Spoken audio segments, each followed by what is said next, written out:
Queridas amigas, amigos todos, bienvenidas, bienvenidos una vez más a Se Escribe Libertad.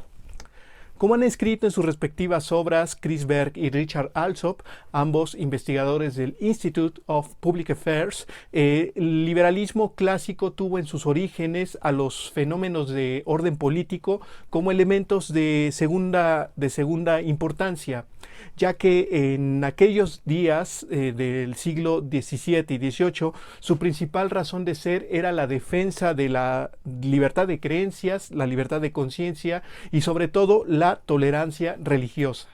Sin embargo, los profesores también mencionan que, irónicamente, lo que definió la esencia del liberalismo clásico es precisamente los fundamentos de índole política, ya que al tomar conciencia de su ser, hombres y mujeres, tanto como miembros de una sociedad como de su propia individualidad, descubrieron que estos principios y características de los cuales ya he hablado en otros videos y que les invito a revisar, estos principios y características podían y aún debían ser aplicados al escenario político, a su dimensión frente al Estado, frente a las autoridades públicas.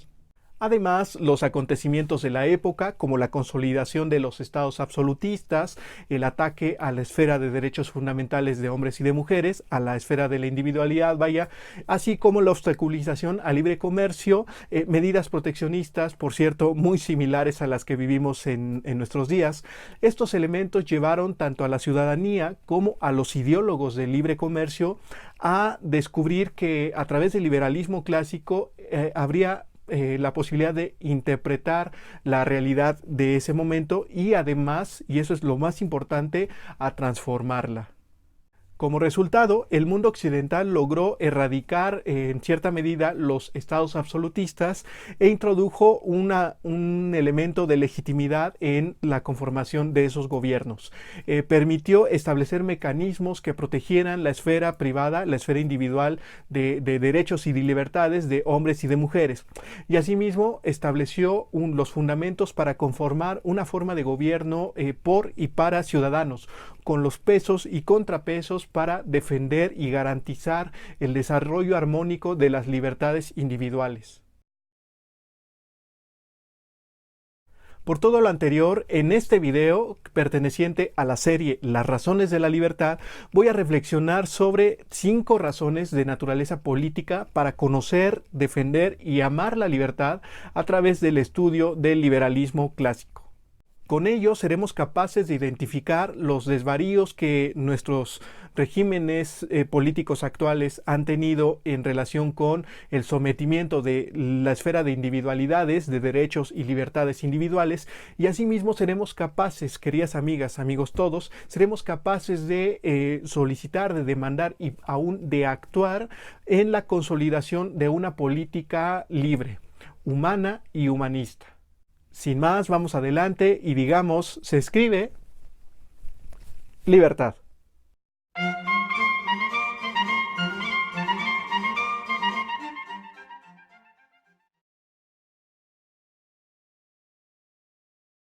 Es posible sintetizar la esencia del liberalismo político en una frase.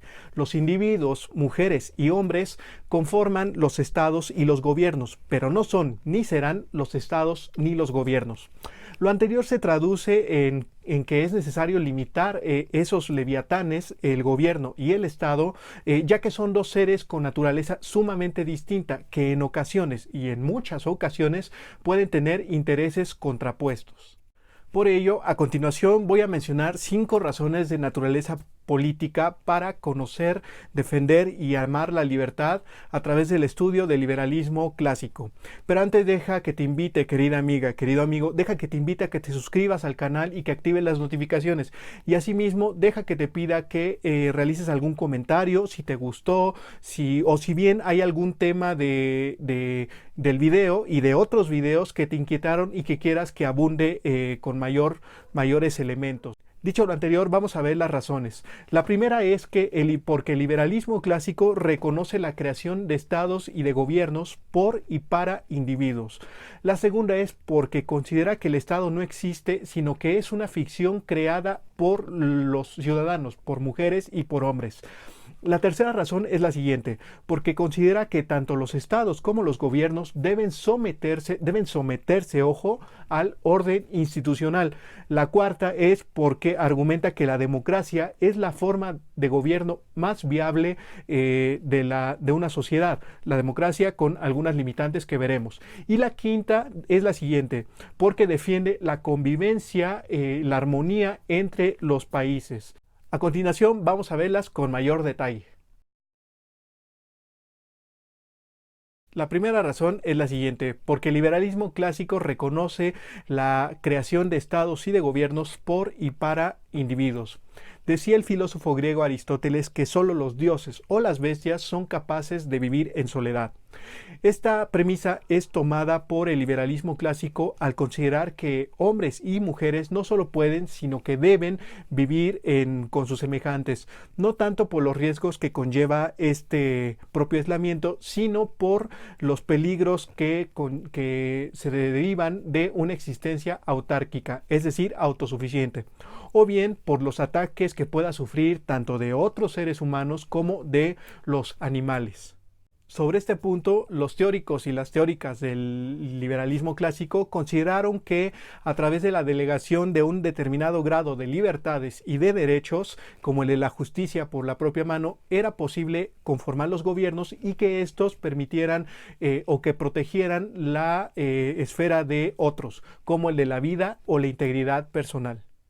Esta delegación dio lugar a lo que se conoce como contrato social, teorizado por el filósofo absolutista Thomas Hobbes en su Leviatán o bien por el filósofo John Locke en su Tratado sobre el Gobierno. Como explicaré en otro video, el que narra las razones de tipo jurídico para conocer, defender y amar la libertad a través del liberalismo clásico, como explicaré en ese video, este contrato social dio lugar a lo que se conoce como constitución, a las constituciones de los países.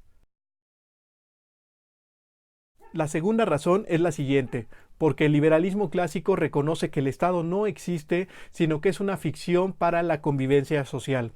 El liberalismo reconoce la máxima del ya mencionado Thomas Hobbes, Homo homini lupus, es decir, el hombre es el lobo del hombre. ¿Qué significa lo anterior? Pues que en una sociedad de todos contra todos, en una sociedad donde los individuos se encuentran en una situación de salvajismo, prevalecerá la ley del más fuerte, es decir, el sometimiento de unos en beneficio de otros. Por ello, como mencioné, los individuos crearon al Estado a través del llamado contrato social. Sin embargo, los liberales clásicos reconocemos que el Estado no existe por sí mismo, no es la manifestación más perfecta del espíritu, como sostuvo el filósofo alemán Friedrich Hegel, no es la divinización de alguna deidad, de algún deva, sea religioso o secular, como la llamada voluntad del pueblo, sino que es una creación de y para los ciudadanos, de y para los seres humanos, con los vicios y los defectos que ello conlleva. En consecuencia, los mandatos del Estado a través del gobierno no deben ser tomados de ninguna manera como actos de fe o como manifestaciones inatacables de la voluntad popular, del pueblo bueno y sabio. No deben ser tomados como pretextos para someter a los ciudadanos oponentes, incluso por la fuerza. Vamos con la tercera razón, porque los liberales clásicos consideran que los estados y los gobiernos deben respetar el orden institucional prevaleciente.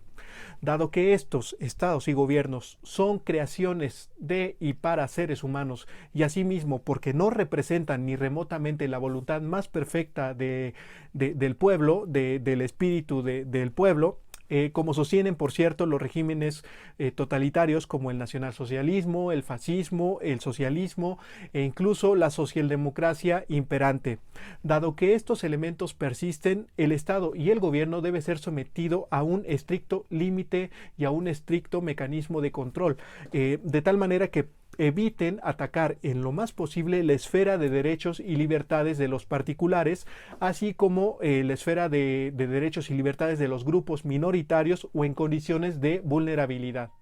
Para tal efecto, los liberales clásicos han propuesto diversos mecanismos de control y vigilancia, como la separación de poderes entre legislativo, ejecutivo y judicial, la elaboración de constituciones y de leyes, el establecimiento de sistemas de administración e impartición de justicia, así como de organismos públicos autónomos encargados de limitar y de monitorear la acción gubernamental arbitraria en diversos ámbitos. Vamos con la cuarta razón. Porque el liberalismo clásico considera que la democracia es la forma de gobierno más viable.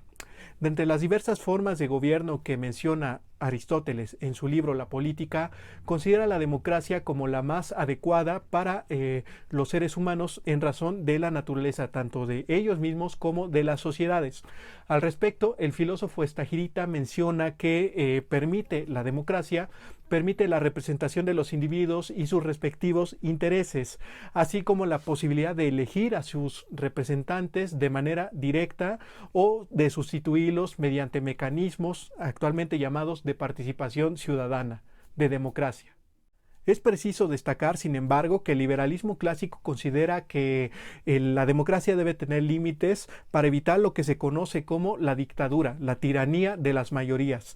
Consideran que no debe ser usada como pretexto para que los gobernantes de turno atenten contra la esfera de derechos fundamentales de todo ser humano, como la vida, la propiedad y la libertad, o bien que atente contra los grupos opositores minoritarios o vulnerables. Todo ello bajo el pretexto de la llamada voluntad popular. Consideran que si bien la ciudadanía elige a sus representantes, esto no legitima ni mucho menos que los gobernantes atenten a través de mecanismos de represión institucionalizados contra los grupos opositores, minoritarios e incluso los grupos vulnerables, ya que, como mencionaremos en el video sobre las razones sociales para defender, conocer y amar la libertad a través del estudio del liberalismo clásico, como mencionaremos ahí, una de las cualidades o características del liberalismo es la virtud de la tolerancia. Y finalmente, la quinta razón es que el liberalismo clásico defiende y aún promueve la convivencia pacífica de los países. Como he mencionado, uno de los puntos esenciales del liberalismo clásico es la promoción de un Estado limitado, que no necesariamente, no necesariamente se traduce en un Estado mínimo, como lo platicaré en otro video. Esta característica permite no solo evitar cualquier acto arbitrario contra mujeres y hombres por parte del gobierno, sino además permite evitar la intromisión en la esfera de soberanía de otras naciones. Sobre este punto, y aunque con cierto idealismo, los liberales clásicos consideramos que a través de lo que se conoce como el principio de simpatía y del espectador imparcial, enunciados por el filósofo y economista Adam Smith en su teoría de los sentimientos morales, consideran que todo ser humano, al identificarse con los otros como universos particulares, con fortalezas y debilidades similares, considerarán que los otros deben ser tratados de la misma manera como les gustaría que fuesen tratados. Como podemos apreciar, queridas amigas, amigos todos, el liberalismo clásico, a diferencia del liberalismo moderno o neoliberalismo, no nació del ámbito económico, sino del contexto político, ya que buscaba separar la esfera de los derechos y libertades y defender estos derechos y libertades de los individuos frente a las autoridades gubernamentales.